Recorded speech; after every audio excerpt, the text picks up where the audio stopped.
Hai minasan, konnichiwa. Selamat datang kembali di channel Yasashi Nihongo. Hari ini kita akan melanjutkan pembahasan materi dari buku Minano Nihongo Basic yang kedua. Hari ini kita gunakan yang Japan version ya, Minano Nihongo Basic 2 yang edisi kedua atau cetakan yang terbaru dengan cover yang seperti ini. Materi utama yang akan kita pelajari hari ini yaitu untuk mempelajari ringkasan pola kalimat dari bab 39. Selain itu, kita juga akan membahas contoh-contoh kalimat yang ada pada bagian Renshue bab 39.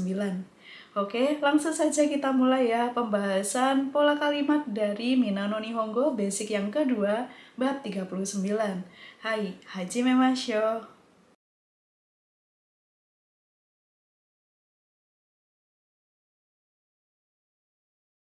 Pola kalimat pertama yang akan kita pelajari di bab 39 yaitu tentang bagaimana caranya kita membuat kalimat yang mengandung sebab dan mengandung akibat. Jika pada bab sebelumnya, tepatnya pada materi dari buku Mina 1, kita sudah mempelajari cara penggunaan partikel kara, yang mana memiliki arti karena, jadi sebuah kalimat ada karena yang menyatakan sebab, kemudian diakhiri dengan akibat. Nah, kali ini yang kita pelajari dari bab 39 sedikit berbeda ya.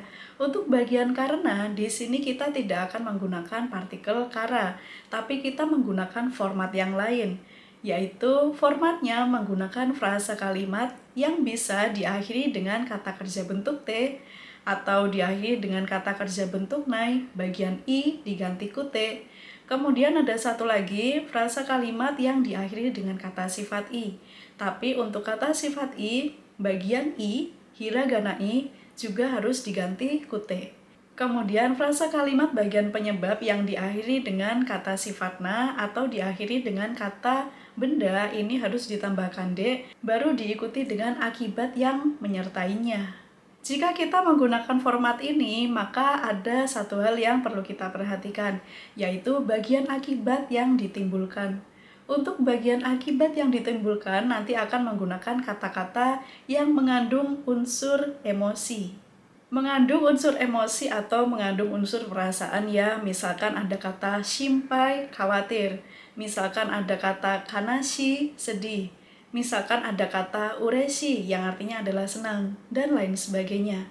Supaya lebih mudah, kita coba untuk membuat kalimat sebagai berikut ya. Karena menerima coklat dari pacar, saya merasa senang. Nah, di sini kita amati ya, penyebab saya senang adalah karena menerima coklat dari pacar. Maka kita tempatkan terlebih dahulu kalimat awalnya berisi penyebab, yaitu karena menerima coklat dari pacar. Kita bisa gunakan koibito kara atau koibito ni chokoreto moratte, baru diikuti dengan akibatnya. Akibatnya apa? Saya merasa senang. Maka saya bisa menggunakan kata ureshi desu. Untuk bagian morate, seperti syarat pola kalimat yang sudah saya sampaikan di awal tadi, bagian morate ini berasal dari kata kerja moraimas. Harus diubah menjadi bentuk T ya, supaya bisa kita artikan karena. Contoh berikutnya, kita akan coba menggunakan frasa kalimat penyebab yang diakhiri dengan kata kerja bentuk nai. Nanti kata kerja bentuk nai bagian I paling belakang diubah menjadi kute, baru diikuti dengan akibatnya. Contoh kalimatnya yaitu, karena tidak ada kabar dari orang tua, saya khawatir. Karena tidak ada kabar dari orang tua, maka kita bisa gunakan kalimat Ryoshinkara renrakuga arimaseng. Nah, kita perhatikan bagian arimaseng ini yang harus kita ubah menjadi bentuk nai, menjadi nai, kemudian bagian I diubah menjadi kute. Nai jadi nakute. Sekarang kita rangkai dari awal lagi kalimatnya. Ryoshinkara renrakuga nakute shimpai desu. Sekarang kita simak contoh-contoh kalimat yang terkait dengan pola kalimat bagian yang pertama ini. Dari Renshue bab 39 yang ada di halaman 114. Kita mulai dari Ichibang. Kalimat yang muncul di sini adalah Meru yonde angsing shimashita. Supaya kita lebih mudah untuk mengartikannya, kita coba artikan dari paling belakang kalimat menuju ke sebelah kiri ya. Dari bagian ansing shimashita. Saya merasa lega karena Yonde membaca email. Untuk bagian yonde ini harus kita ubah dari kata kerja yomimas menjadi bentuk T ya, yaitu menjadi yonde. Kalimat berikutnya, den wa o moratte anshin shimashita. Saya merasa lega karena menerima telepon.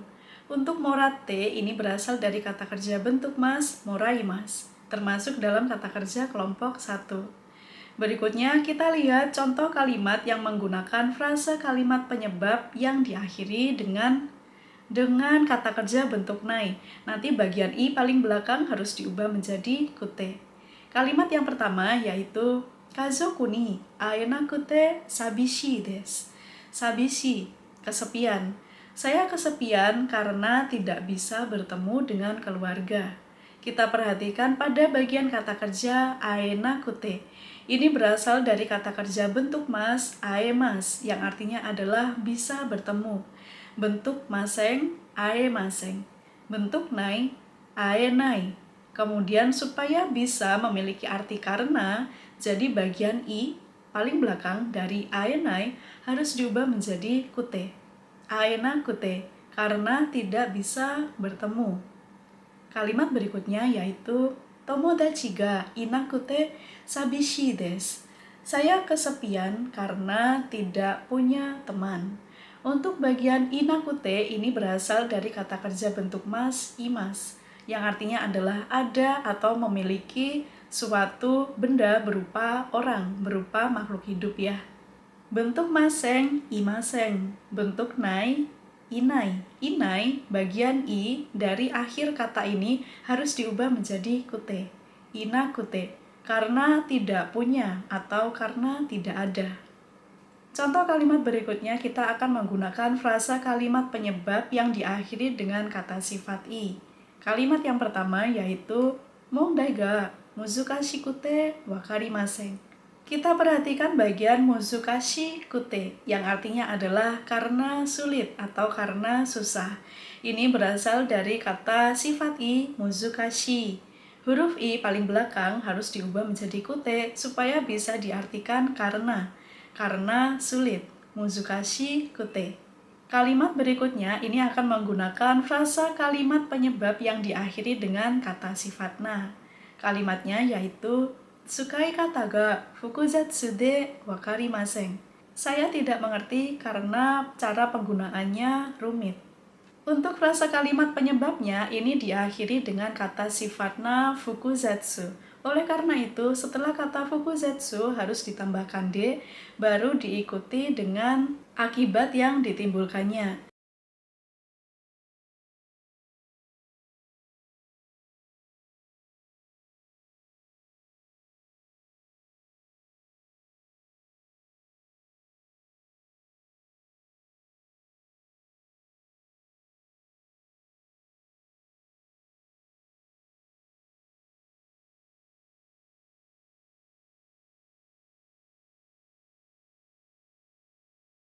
Pola kalimat yang kedua. Untuk bagian pola kalimat yang kedua ini kita akan menggunakan partikel D dengan arti karena. Sebelum partikel D di sini harus kita tempatkan kata benda yang mengandung musibah.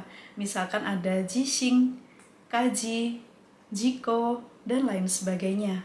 Contoh penggunaannya dalam kalimat misalkan karena gempa bangunan roboh.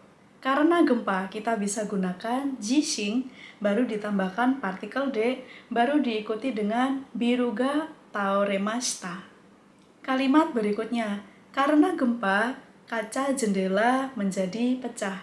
Kita bisa gunakan kalimatnya menjadi jishing de madono garasuga waremashita. Sekarang kita lihat ya, contoh kalimat yang ada di Renshue Nibang. Kalimat yang pertama, jishing de hito ga oze shinimashita. Kalimat ini bisa diartikan karena gempa banyak orang yang mati. Atau minasang bisa juga mengartikannya dari bagian paling belakang kalimat menuju ke sebelah kiri. Banyak orang yang mati karena gempa. Contoh berikutnya, tsunami de hito ga oze shinimashita. Karena tsunami, banyak orang mati.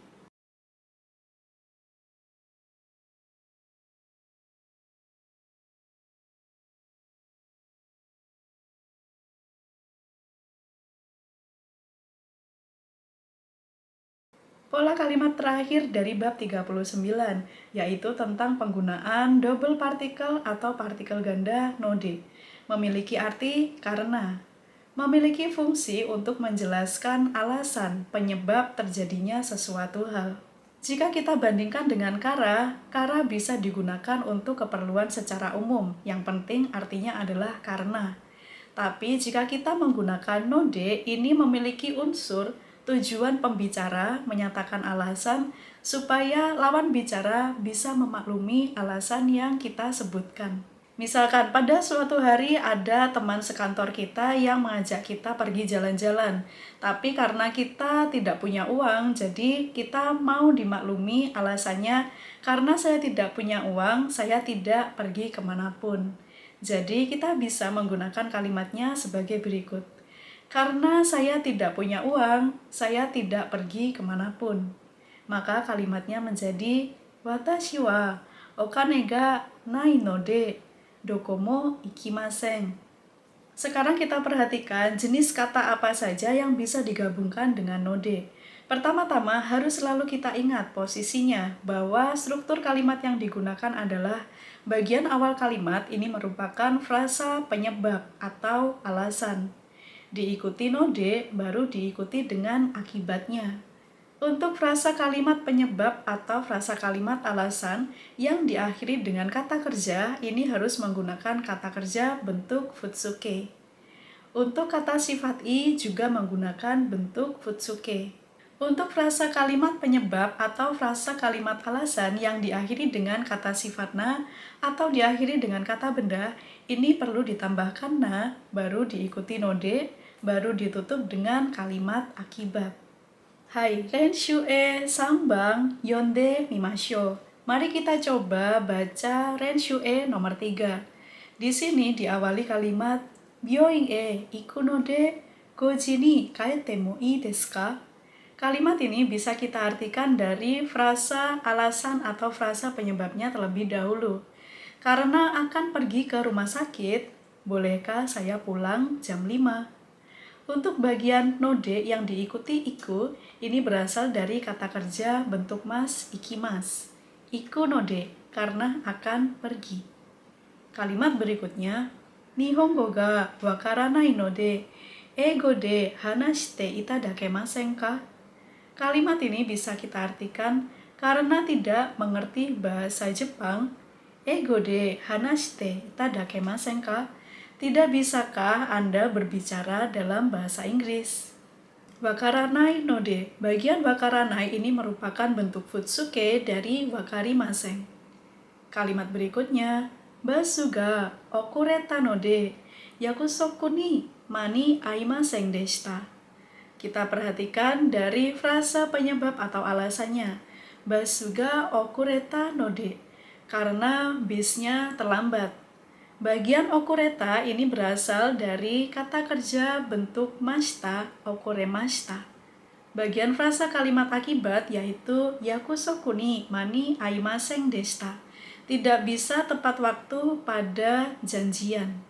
Hai, tsugi no reibun wa shinbun o yomanakatta node jiko no koto shirimasen deshita. Kalimat ini bisa kita artikan karena tidak membaca koran, saya tidak tahu hal tentang kecelakaan. Untuk bagian yomanakatta ini merupakan bentuk futsuke dari yomimasen deshita. Berikutnya kita lihat contoh kalimat yang menggunakan frasa alasan atau frasa kalimat penyebab diikuti node sebelum node ini menggunakan kata sifat dan kata benda. Kalimat yang pertama, mainichi isogashi node dokomo asobi ni ikemasen. Karena setiap hari sibuk, saya tidak bisa pergi untuk bermain kemanapun. Kita lihat pada bagian isogashi merupakan kata sifat iya.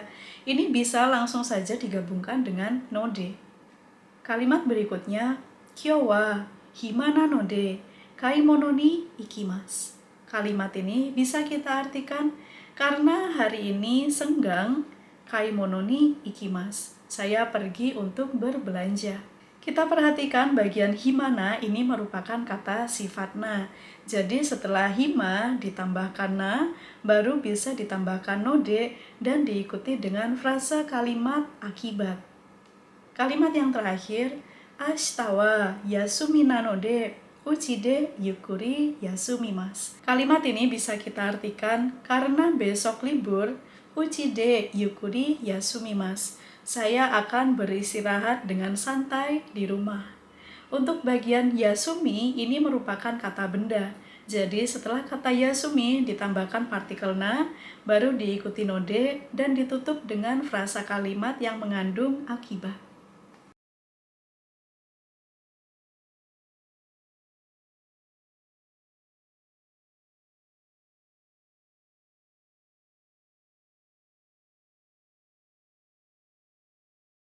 Hai minasan, kyo no benkyou wa mo owarimashita. Otsukaresama deshita. Belajar hari ini telah selesai. Terima kasih atas kerja kerasnya dan terima kasih atas waktunya telah diluangkan untuk belajar bersama di channel Yasashi Nihongo. Jika minasan masih memiliki pertanyaan seputar penjelasan ringkasan pola kalimat dan penjelasan contoh-contoh kalimat yang ada di Renshue bab 39 kali ini, silakan bisa tuliskan di kolom komentar. Dan jika minasan masih memiliki pertanyaan lain seputar belajar bahasa Jepang atau seputar studi ke Jepang, silakan bisa kirimkan pertanyaan tersebut ke Instagram pribadi saya ada di sini, atau bisa juga dikirimkan ke Instagram official Yasashi Nihongo, yang manapun nanti akan saya coba untuk membalasnya. Dan bagi minasan yang memerlukan di mana sebaiknya membeli buku-buku bahasa Jepang seperti buku Minano Nihongo, buku kanji, buku persiapan ujian JFT, buku persiapan JLPT, dan lain sebagainya, silakan bisa mengunjungi Instagram @thejapanscribe. Atau minasan bisa juga hubungi mereka di nomor WhatsApp yang tertera di sini supaya mereka bisa memilihkan buku-buku yang sesuai dengan kebutuhan minasan saat ini supaya nanti tidak salah beli ya. Jangan khawatir, pembeliannya bisa dilakukan secara online, secara aman, secara praktis dengan produk 100% original. Oke minasan, sekian dulu untuk materi belajar kita hari ini. Mite kurete, domo arigatou gozaimashita. Terima kasih sudah nonton. Ja, matane. Sampai jumpa di video berikutnya. Kita akan membahas bagian Renshubi dari bab 39. Hai, bye-bye. Pilihan terbaik untuk kalian yang pengen lulus uji kompetensi JFT Basic. Buku belajar persiapan menghadapi JFT Basic dalam 35 hari. Tersusun sistematis mulai dari materi dan soal disusun berdasarkan kerangka CEFR dan Kendo level A2 JF standar dan disesuaikan dengan kebutuhan pembelajar Indonesia. Lembar jawab digital yang bisa diakses melalui handphone berikut dengan audio dan digital scoring. Dan aplikasi keren lainnya untuk kalian makin pede hadapi ujian JFT Basic.